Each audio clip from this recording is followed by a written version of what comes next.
नमस्कार विद्यार्थी मित्रों, ફરી એકવાર આપ સૌનું સ્વાગત છે અલ્ટ્રાવિઝન એકેડમી પાટડી દ્વારા સંચાલિત ઈ-લર્નિંગ પ્રોગ્રામના વિડિયો લેક્ચરના સેશનમાં આજે હવે ધોરણ 12 કોમર્સ અને 12 આર્ટ્સના વિદ્યાર્થીઓ માટે વિષય એસપીસીસી ની અંદર સેક્રેટરીયલ પ્રેક્ટિસ વિભાગ એટલે કે એસપી વિભાગનું ચેપ્ટર નંબર 5 કંપનીના સંચાલકો એનો વિડિયો લેક્ચરનો ભાગ 10મો। આ પહેલા આ ચેપ્ટરના 9 વિડિયો લેક્ચરના ભાગ આપણે પરિપૂર્ણ કરી ચૂક્યા છીએ અને ફ્રેન્ડ્સ લાસ્ટ લેક્ચરમાં આપણે સંચાલકોની નિમણૂકનો મુદ્દો સમજ્યા હતા। તો એમાં આપણે જોયું હતું કે ભારતીય કંપની ધારા 2013 અનુસાર એટલે કે ભારતના નવા કંપની ધારાની જોગવાઈ અનુસાર સંચાલકોની નિમણૂકને એ બે પ્રકારે ભાગ પાડી અને સમજાવવામાં આવી છે। જેમાં પહેલો ભાગ હતો પ્રથમ સંચાલકોની નિમણૂક। એ આપણે ભણી ગયા હતા કે પ્રથમ સંચાલકોની નિમણૂક કઈ રીતે થાય છે, બરાબર? તો એમાં આપણને બે ત્રણ ઓપ્શન કીધા હતા કે જો નિયમન પત્રમાં જોગવાઈ કરેલી હોય એટલે કે કંપનીની સ્થાપના વિધિ વખતે નિયમન પત્ર તૈયાર કરેલું હોય તો એ નિયમન પત્રની જોગવાઈ મુજબ એટલે કે આર્ટિકલ્સ ઓફ એસોસિએશન માં દર્શાવ્યા પ્રમાણે એ નિયમન પત્રમાં જણાવ્યા પ્રમાણે એ નિયમન પત્ર એ કંપનીની સ્થાપના વિધિના બીજા તબક્કામાં તૈયાર કરવામાં આવતો મહત્વનો દસ્તાવેજ છે। એને ગુજરાતીમાં નિયમન પત્ર અને અંગ્રેજીમાં આર્ટિકલ્સ ઓફ એસોસિએશન કહી શકાય છે। તો નિયમન પત્ર વિશે આપણે આખું ચેપ્ટર ધોરણ 11 માં ભણી ગયા છીએ। તો જો નિયમન પત્રમાં સ્પષ્ટતા કરી હોય કે જો નિયમન પત્રમાં ઉલ્લેખ કરેલો હોય તો એ મુજબ નિયમન પત્રમાં જેમના નામો દર્શાવ્યા છે એ લોકો કંપનીના પ્રથમ સંચાલકો બને છે। અને જો નિયમન પત્રમાં ઉલ્લેખ ન કરેલો હોય, નિયમન પત્રમાં કોઈ જ જોગવાઈ ન કરેલી હોય, નિયમન પત્રમાં કોઈ સ્પષ્ટતા ન કરી હોય તો એ આવેદન પત્રની છઠ્ઠી કલમ એટલે કે આવેદન પત્રની સ્થાપનાની કલમમાં સહી કરનાર તમામને કંપનીના પ્રથમ સંચાલકો ગણી લેવામાં આવે છે। આવેદન પત્ર એટલે કે મેમોરેન્ડમ ઓફ એસોસિએશન એ પણ કંપનીની સ્થાપના વિધિના બીજા તબક્કામાં તૈયાર કરવામાં આવતો મહત્વનો દસ્તાવેજ છે। આવેદન પત્ર વિશે એવું કહી શકાય કે કંપનીનો સૌથી અગત્યનો અને મહત્વનો દસ્તાવેજ, કંપનીનો પાયારૂપ અને બંધારણીય દસ્તાવેજ એ આવેદન પત્ર છે, બરાબર? તો એ આવેદન પત્રની 6 કલમોમાંથી છેલ્લી કલમ એટલે કે છઠ્ઠી કલમ એ સ્થાપના કે સહીની કલમ કહેવાય છે। એમાં સહી કરનાર બધા એ કંપનીના સંચાલકો ગણાય છે। તો આ થઈ પ્રથમ સંચાલકો વિશેની વાત। ત્યાર પછી એકલ વ્યક્તિ કંપનીમાં જ્યાં સુધી બીજા સંચાલક કે સંચાલકો ન નિમાય ન ચૂંટાય ત્યાં સુધી તે એકલો વ્યક્તિ જ કંપનીનો સભ્ય અને સંચાલક બંને ગણાય છે। એટલે કે બે પ્રકારના હોદ્દા પ્રાપ્ત કરે છે, એ સભ્ય પણ ગણાય છે અને સંચાલક પણ કહેવાય છે। હવે આપણે આ લેક્ચરમાં વાત કરવાની છે, આ વિડિયો લેક્ચરની અંદર, એ છે પ્રથમ સંચાલકો બાદના બીજા સંચાલકોની નિમણૂક। એટલે કે સંચાલકોની નિમણૂકની અંદર બીજો પોર્શન મુખ્ય મુદ્દો છે આપણો સંચાલકોની નિમણૂક। અને એની અંદર એક ભાગ પ્રથમ સંચાલકોની નિમણૂક આપણે પૂરો કર્યો અને બીજો ભાગ અત્યારે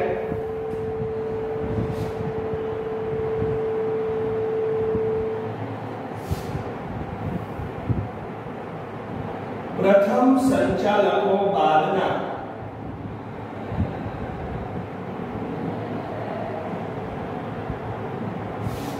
બીજા સંચાલકોની નિમણૂક।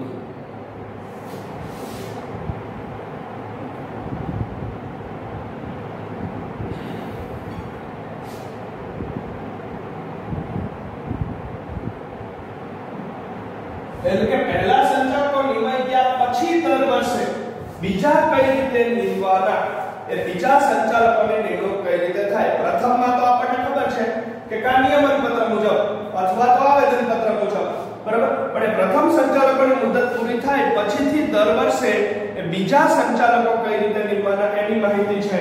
એના એક પછી એક પોઈન્ટ આપણે લખતા જશું અને સમજતા જશું। સૌથી પહેલા કંપનીના પ્રથમ સંચાલકોની મુદત,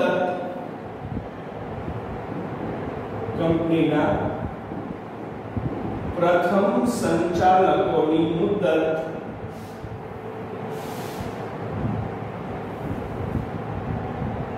કંપનીની પ્રથમ સામાન્ય સભાના દિવસે જ પૂરી થાય છે।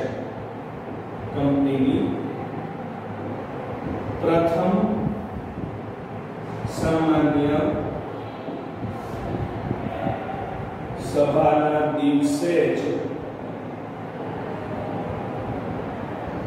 પૂરી થાય છે। ત્યાર પછી કંપની તરફથી હવે દર વર્ષે કંપની તરફથી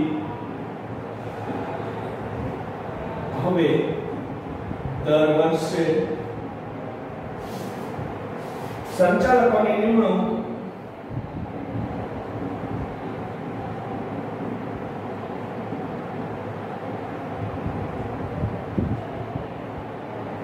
સામાન્ય સભામાં જ કરવામાં આવે છે।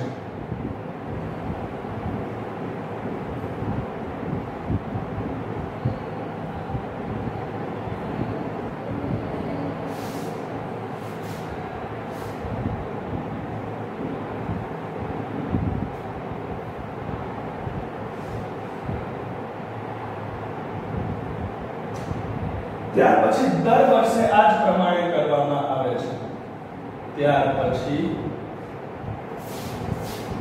દર વર્ષે આ પ્રમાણે જ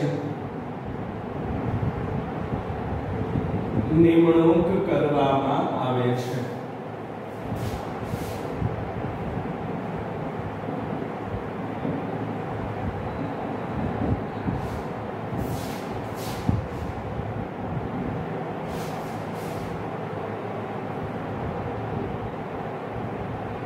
વાર્ષિક સામાન્ય સભામાં કંપની કોઈ નિવૃત્ત થઈ રહેલ સંચાલકની ખાલી પડેલી જગ્યાએ તેને નિમી શકે છે। વાર્ષિક સામાન્ય સભામાં કંપની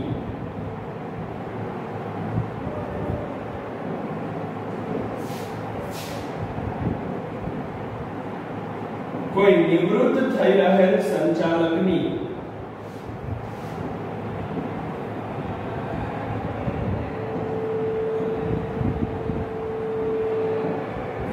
ખાલી પડેલી જગ્યાએ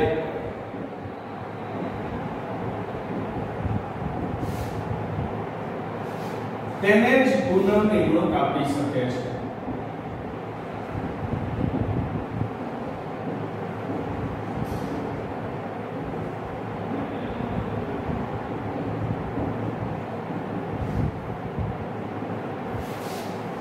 ત્યાર પછી સામાન્ય સભામાં ડિરેક્ટર તરીકે નિમણૂક માટે સૂચિત કરવામાં આવેલ દરેક વ્યક્તિઓએ પોતાનો સંચાલક ઓળખ ક્રમાંક રજૂ કરવો પડે છે અને તે પોતે સંચાલક બનવા માટેની કોઈ ગેરલાયકાત ધરાવતો નથી તેવું પણ જાહેર કરવું પડે છે। જે વ્યક્તિ કંપનીની સામાન્ય સભામાં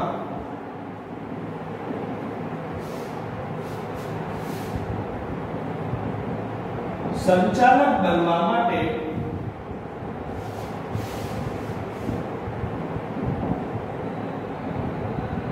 સૂચવાયો હોય તેને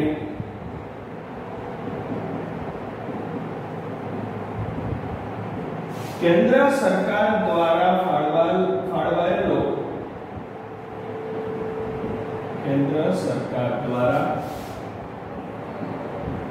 ફાળવાયેલો પોતાનો સંચાલક ઓળખ ક્રમાંક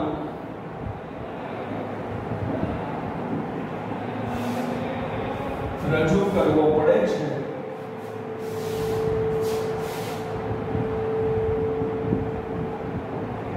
અને તે પોતે સંચાલક બનવા માટે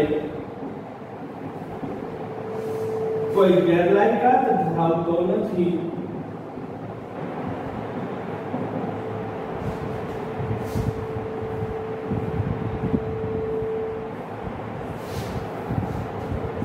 તેવું પણ તેને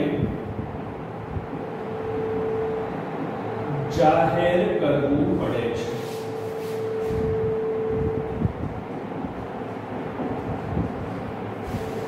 પછીનો મુદ્દો ડિરેક્ટર તરીકે નિમણૂક થઈ ગયા બાદ 30 દિવસમાં ડિરેક્ટર તરીકે નિમણૂક થઈ ગયા બાદ 30 દિવસમાં પોતે હોદ્દો ધારણ કરવા માટે સંમત છે. પોતે હોદ્દો ધારણ કરવા માટે સંમત છે તેવી લેખિત સંમતિ પણ આપવી પડે છે. ત્યાર પછી આ સંમતિ કંપની રજિસ્ટ્રાર સમક્ષ રજૂ કરવી પડે છે. આ સંમતિ કંપનીએ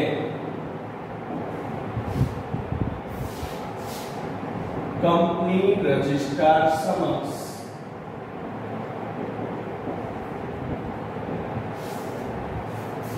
રજૂ કરવી પડે છે.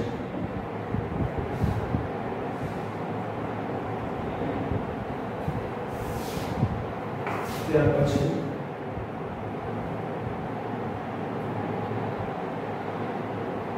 સંચાલકોની નિવૃત્તિ સંબંધિત જોગવાઈઓ કંપનીના નિયમન પત્રમાં દર્શાવવામાં આવેલી હોય છે.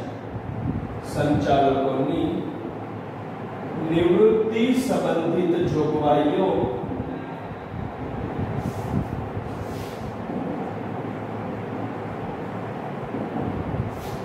કંપનીના નિયમન પત્રમાં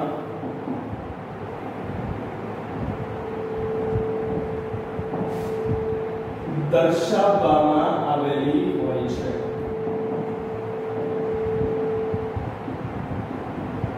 આટલા પોઈન્ટ પૂરા ભણીએ ત્યાર પછી આગળના મુદ્દા ઉપર જશું કે પ્રથમ સંચાલકોની મુદત પૂરી થાય પછીના દર વર્ષે બીજા સંચાલકો કઈ રીતે નિમવાના કંપનીમાં એ વિશેનો મુદ્દો છે કે પ્રથમ સંચાલકો બાદના બીજા સંચાલકોની નિમણૂક. તો પ્રથમ સંચાલકો વિશે આપણે શું કીધું કે કંપનીના પ્રથમ સંચાલકોની મુદત તો જે દિવસે કંપનીની પ્રથમ વાર્ષિક સામાન્ય સભા ભરાય તે દિવસે જ પૂરી થાય છે. બરોબર. પ્રથમ સંચાલકો કામ ચલાઉ છે. બરોબર. પ્રથમ સંચાલકો કાયમી નથી. પ્રથમ સંચાલકો ટેમ્પરરી છે. અમુક સમય પૂરતા જ છે.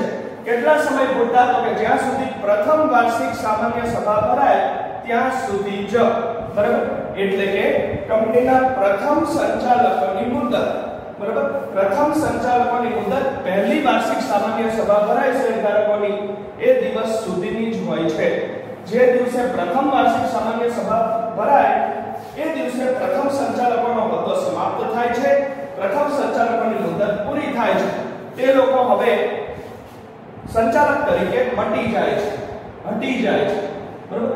કંપની તરફથી તો હવે બીજા સંચાલકો કઈ રીતે નિમવાના? તો કે કંપની તરફથી હવે દર વર્ષે બીજા સંચાલકોની નિમણૂક શેરધારકોની સામાન્ય સભામાં જ કરવામાં આવે છે અને ત્યાર પછી દર વર્ષે આ પ્રમાણે જ નિમણૂક કરવામાં આવે છે.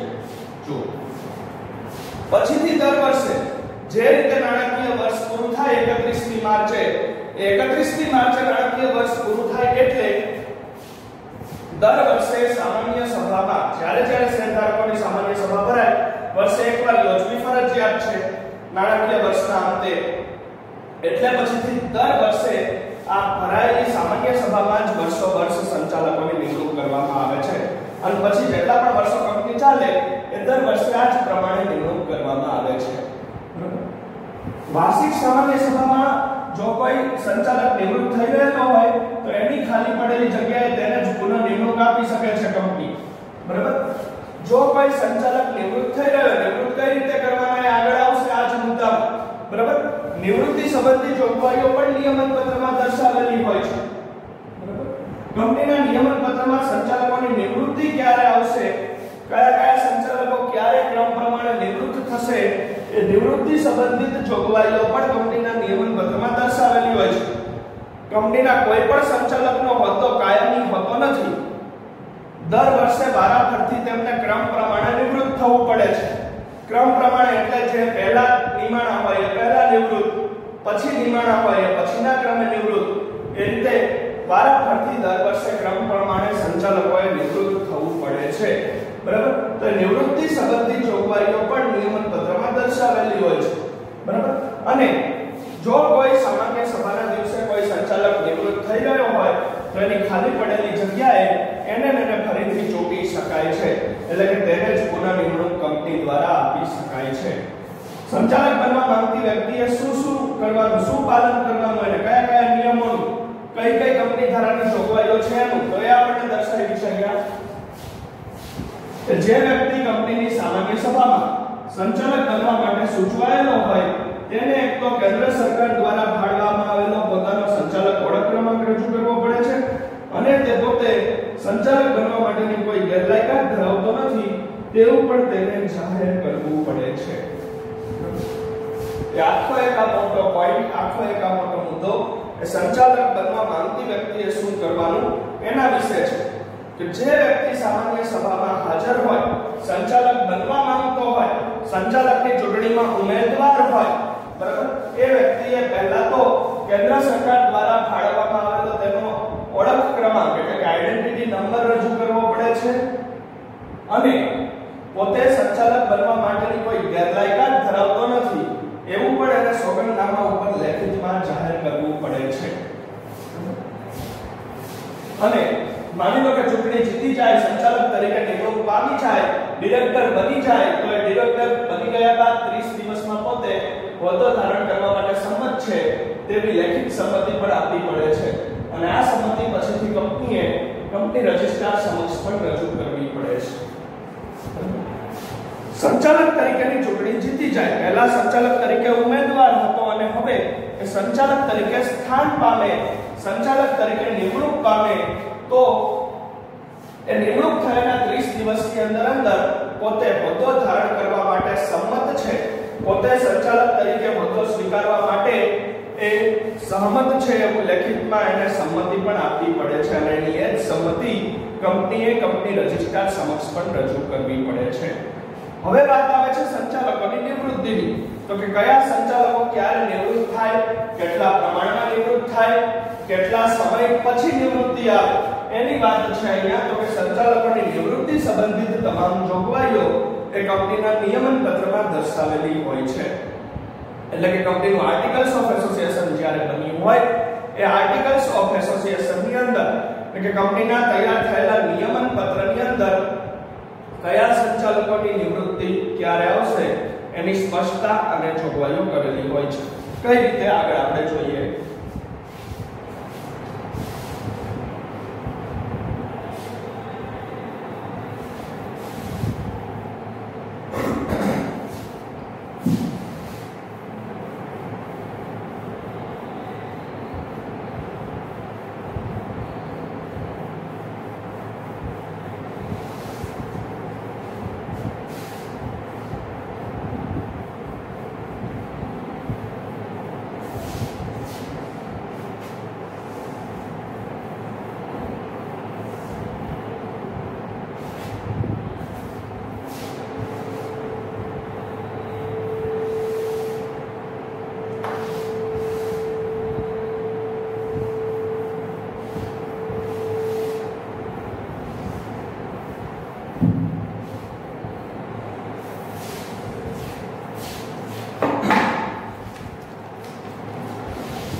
નિવૃત્તિ વિશે જો કંપનીના નિયમન પત્રમાં દરેક સામાન્ય સભા વખતે જો કંપનીના નિયમન પત્રમાં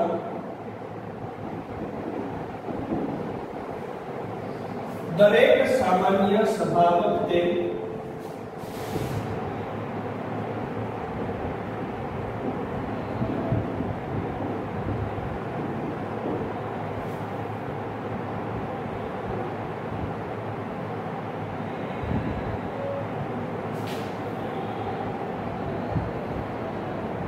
બધા જ ડિરેક્ટરોની નિવૃત્તિની જોગવાઈ કરેલી હોય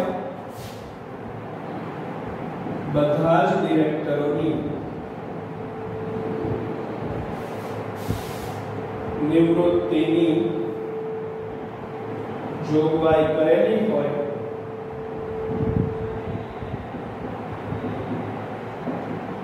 તો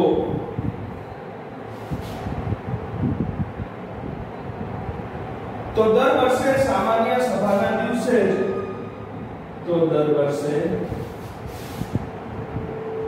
સામાન્ય સભાના દિવસે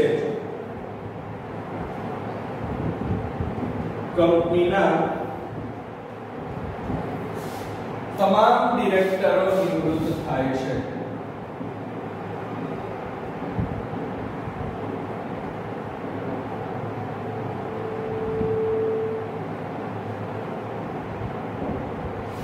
પરંતુ સામાન્ય રીતે આ રીતની જોગવાઈ કોઈ કંપનીના નિયમન પત્રમાં હોતી નથી.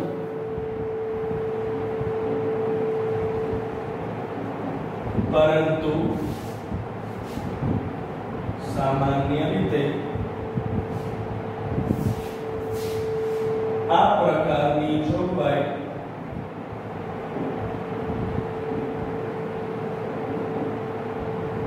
કોઈ જ કંપનીના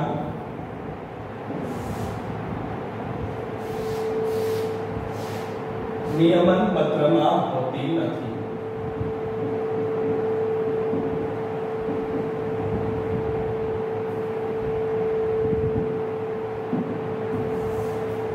ત્યાર પછી જાહેર કંપનીમાં ડિરેક્ટરોની કુલ સંખ્યાના કઈ રીતે નિવૃત્ત થાય એ દર્શાવ્યું છે. તો કે જાહેર કંપનીઓમાં ડિરેક્ટરોની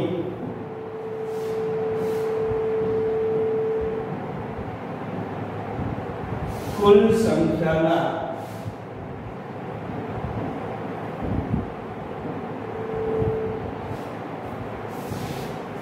ओछाમાં ઓછા 2/3 ડિરેક્ટર ઓછામાં ઓછા 2/3 ભાગના ડિરેક્ટર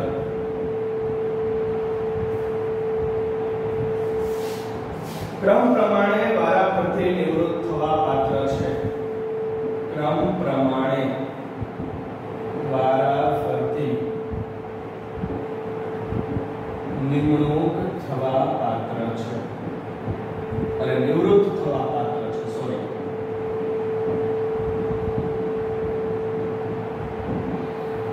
पछीनो पॉइंट आवा 2/3 भागना संचालको पैकी आवा 2/3 भागना संचालको पैकी दर वर्षे सौथी सीनियर एवा दर वर्षे सौथी सीनियर एवा 1/3 भागना संचालको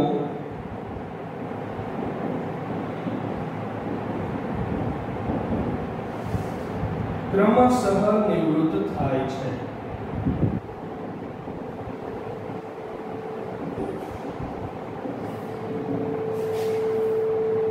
परिणामे 3 वर्षना समयगाळामां निवृत्त थता थता कंपनीनुं संपूर्ण संचालक मंडळ बदलाई जाय छे.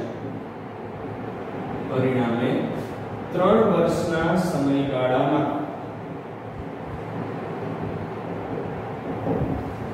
निवृत्त थता थता कंपनीनुं संपूर्ण संचालक मंडळ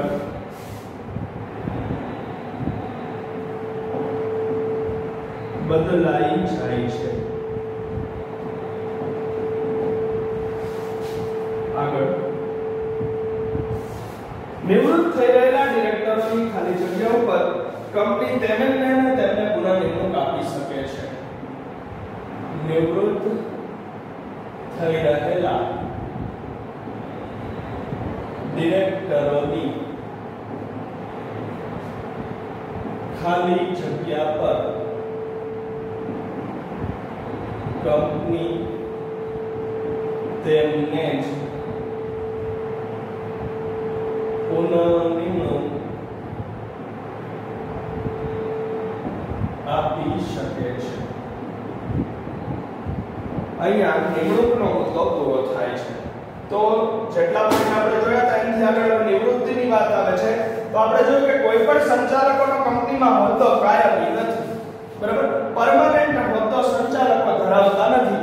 આ વાત આપણે સંચાલકોનો કાનૂની દરજ્જો પડતા હતા ત્યારે પણ શીખી ગયા હતા કે દર વર્ષે ક્રમ પ્રમાણે વારાફરતી એ નિયમ અનુસાર સંચાલકોએ નિવૃત્ત થવું પડે છે, બરાબર? નિવૃત્તિની જોગવાઈ નિયમન પત્રમાં કરેલી હોય છે।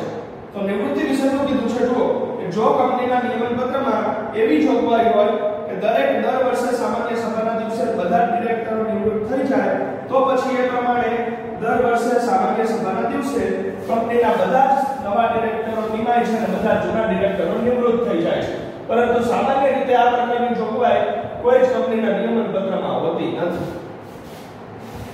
નિયમન પત્ર તૈયાર થયું હોય ત્યારે એટલે કે કંપનીનું આર્ટિકલ્સ ઓફ એસોસિએશન બન્યું હોય ત્યારે એમાં જો એવું જણાવ્યું હોય કે દર વર્ષે જ્યારે શેરધારકોની સામાન્ય સભા મળે ત્યારે દર વર્ષે એ લોકો નવા સંચાલકો જ નીમે એટલે કે જૂના તમામ સંચાલકો નિવૃત્ત થઈ જાય અને આખું સંચાલક મંડળ નવેસરથી ચૂંટાય એવી જો જોગવાઈ હોય નિયમન પત્રમાં તો એ પ્રમાણે એનો અમલ કરવાનો છે કે દર વર્ષે જ્યારે કંપનીના શેરધારકોની વાર્ષિક સામાન્ય સભા મળે ત્યારે તમામ સંચાલકો નિવૃત્ત અને તમામ નવા જોડવા। પણ સામાન્ય રીતે આ પ્રકારની જોગવાઈ કોઈ જ કંપનીના નિયમન પત્રમાં કરેલી હોતી નથી। તો શું હોય છે કાયદામાં? તો કે કાયદામાં એમ કીધું છે કે જાહેર કંપનીમાં ડિરેક્ટરોની કુલ સંખ્યાના ઓછામાં ઓછા 2/3 ભાગના ડિરેક્ટર ક્રમ પ્રમાણે દર વર્ષે વારાફરતી નિવૃત્ત થવાને પાત્ર છે, બરોબર? જો જાહેર કંપની હોય તો એમાં જેટલી પણ સંચાલકોની કુલ સંખ્યા હોય વધુમાં વધુ 15 રાખી શકાય છે તો 15 ના 2/3 એટલે કે 10, બરાબર? 12 ની સંખ્યા હોય તો 12 ના 2/3 એટલે કે 8 સંચાલકો। આ રીતે જો જાહેર કંપની હોય તો જાહેર કંપનીમાં જે કઈ સંચાલકોની કુલ સંખ્યા છે એમાંથી 2/3 ભાગના ડિરેક્ટર વારાફરતી દર વર્ષે ક્રમ પ્રમાણે નિવૃત્ત થાય છે। હવે આવા 2/3 માંથી સૌથી સિનિયર હોય એવા 1/3 ને દર વર્ષે ક્રમશઃ નિવૃત્ત થવાના હોય છે, બરાબર? પહેલા તો 2/3 હોયતા, હવે એમાંથી 1/3 એટલે કે 3 અથવા તો કુલ 2/3 માંથી સૌથી સિનિયર હોય એવા 1/3 દર વર્ષે વારાફરતી ક્રમ પ્રમાણે નિવૃત્ત થાય છે। આ રીતે નિવૃત્ત થતા 3 વર્ષના સમયગાળામાં કંપનીનું આખું સમગ્ર સંચાલક મંડળ બદલાઈ જાય છે। આ રીતે નિવૃત્તિ પામતા એ દર વર્ષે વારાફરતી 2/3 અને 1/3 ક્રમ આવતા 3 વર્ષના સમયગાળામાં કંપનીનું આખું એ સમગ્ર સંચાલક મંડળ બદલાઈ જાય છે। અને આ રીતે નિવૃત્ત થઈ રહેલા સંચાલકને સ્થાને કંપની એની ખાલી જગ્યા ઉપર એને પુનઃ નિમણૂક આપી અને એ ખાલી સ્થાન ભરી શકે છે। એટલે કે એક સંચાલક નિવૃત્ત થઈ જાય પછી બીજી વાર ન ચૂકાઈ શકે એવું હોતું નથી। એ નિવૃત્ત થઈ રહેલા સંચાલકની જગ્યાએ એક ખાલી રહેલી જગ્યા ઉપર તેને કંપની ફરીથી ચૂંટી શકે છે, પુનઃ નિમણૂક આપી શકે છે। એ ન ચૂંટાય એવો કોઈ પ્રતિબંધ નથી, એવી કોઈ જોગવાઈ નથી કાયદામાં।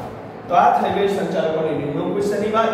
હવે પછીના નેક્સ્ટ સેશનમાં આપણે સંચાલકોના જુદા જુદા પ્રકારો વિશેની ચર્ચા કરીશું। Thank you all of you.